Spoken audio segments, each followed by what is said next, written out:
नमस्कार, मैं हूं आपके साथ जागृति मालविया। उजनाज में आपका स्वागत है।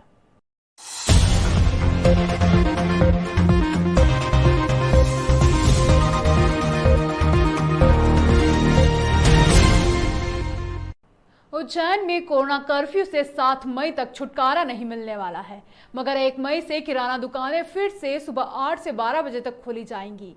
यह निर्णय क्राइसिस मैनेजमेंट की मीटिंग में लिया गया है। जिला प्रशासन ने बढ़ते कोरोना केस के कारण 21 से 30 अप्रैल तक सख्त कोरोना कर्फ्यू लगाया था। जिला आपदा प्रबंधन समिति की बैठक के बाद इसे 7 मई तक के लिए बढ़ा दिया गया है। वहीं 1 मई से 4 घंटे के लिए फिर से किराना दुकानें खोलने की अनुमति दी जाएगी। पिछली बार की तरह लोग फिर इसी के बहाने बेवजह बाहर निकलने लगेंगे। उल्लेखनीय है कि जिले में बढ़ते कोरोना संक्रमण को देखते हुए 9 अप्रैल से कोरोना कर्फ्यू लगाया गया था। शुरुआत में भी जिला प्रशासन ने आपदा प्रबंधन समिति में शामिल कुछ नेताओं की सलाह पर बाजारों में सुबह 8 से 12 बजे तक 4 घंटे किराना दुकानों को खोले जाने की छूट का समर्थन किया था। इसके बाद दूसरे चरण में विवाह समारोह का हवाला देते हुए सराफा और कपड़ा बाजार खोलने की सिफारिश भी नेताओं ने ही की थी। इन दोनों ही निर्णयों के कारण 2 हफ्ते के कोरोना कर्फ्यू का प्रयास बेकार चला गया था, क्योंकि 4 घंटे किराना दुकानों को खोलने की छूट के समय कई लोग बेवजह इसी बहाने बाजारों में निकल रहे थे। आज हमारी क्राइसिस मैनेजमेंट कमेटी में माननीय मुख्यमंत्री जी ने चूंकि पूरे प्रदेश की ली थी, उसमें से अभी 18 जिलों की चल रही है। सुबह एक साथ सभी प्रदेश के अंदर की चर्चा की, विस्तार से एक जिलों की समीक्षा की। हमारे आज की मैनेजमेंट कमेटी में माननीय सांसद अनिल फिरोजिया जी, माननीय विधायक पूर्व मंत्री पारस जैन जी, मैं और जिला प्रशासन के सारे लोग, हमारे दोनों जिलाध्यक्ष, इस अवसर पर हमारे अपने जन अभियान परिषद के उपाध्यक्ष और सब लोगों ने मिलकर के निर्णय लिया कि उज्जैन की हालत को देखते हुए भी हमको जो वर्तमान में देश में प्रदेश में जो हालात है, एक संतोष की बात है कि उज्जैन की थोड़ी पॉजिटिविटी की दर है वो पहले की तुलना में थोड़ी सी कम हुई है अभी, लेकिन अभी पर्याप्त नहीं हुई है।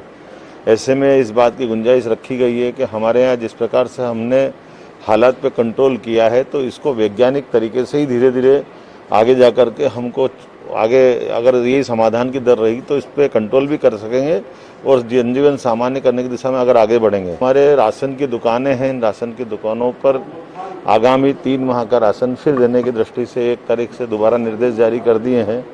खास बात इसमें रखी कि पात्रता पर्ची वाला भी जो अभी तक राशन इनको नहीं दे रहा था, माननीय मुख्यमंत्री जी ने उस बात को कंसीडर किया है।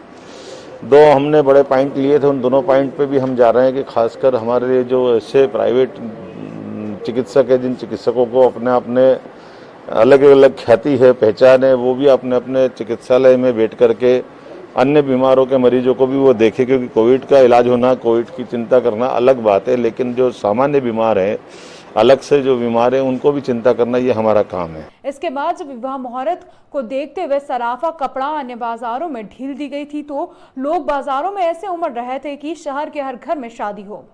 भीड़ लगातार अनियंत्रित होती देख जिला प्रशासन को फिर से सख्ती बढ़ानी पड़ी थी और आदेश बदलना पड़ा था। एक बार फिर 1 मई से किराना दुकानों को छूट देने की सिफारिश आपदा प्रबंधन समिति ने की है। ऐसे में देखना होगा कि लोग इसका बेवजह फायदा उठाते हुए बाजारों में भीड़ न बढ़ाएं, क्योंकि अभी भी कोरोना का ग्राफ नीचे नहीं गया है। पिछले हफ्ते से तो 300 से ऊपर ही रोज नए मरीज मिल रहे हैं। आज हमारी क्राइसिस की बैठक हुई। उससे पहले मुख्यमंत्री जी ने वीसी ली थी और उन्होंने निर्देशित करा था कि आप लोग क्राइसिस की बैठक कर लें और क्या क्या समस्या है वो मुझे वीसी में वापस से 4 बजे वीसी हुई, उसमें मेरे को पता जानकारियाँ वो 18 करके उनने ऐसे ग्रुप बनाए हैं, जिलों को लिया है, जिसमें आज उज्जैन को भी लिया था। और हमारी क्राइसिस की बैठक में हमने ये निर्णय लिया है कि 30 तारीख तक तो लॉकडाउन है, जो है वो यथावत रहेगा, पर 1 तारीख से 7 तारीख, क्योंकि माननीय मुख्यमंत्री जी ने भी आह्वान करा और हमारी सबने क्राइसिस की बैठक में सहमति भी दी है कि जो संक्रमण बढ़ा है उसको कंट्रोल करने के लिए चेन तोड़ना है, तो हमको 7 तारीख तक लॉकडाउन में जाना पड़ेगा। और उसके साथ हमने दूध वाले, सब्जी वाले और किराना 8 बजे से 12 बजे तक किराने को छूट दी है। सब्जी वाले जो चलना चलते रहेंगे, दूध का समय और मेडिकल जो दूध का समय सुबह शाम का, पर मेडिकल 24 घंटे हमने खोलने की बात रखी है।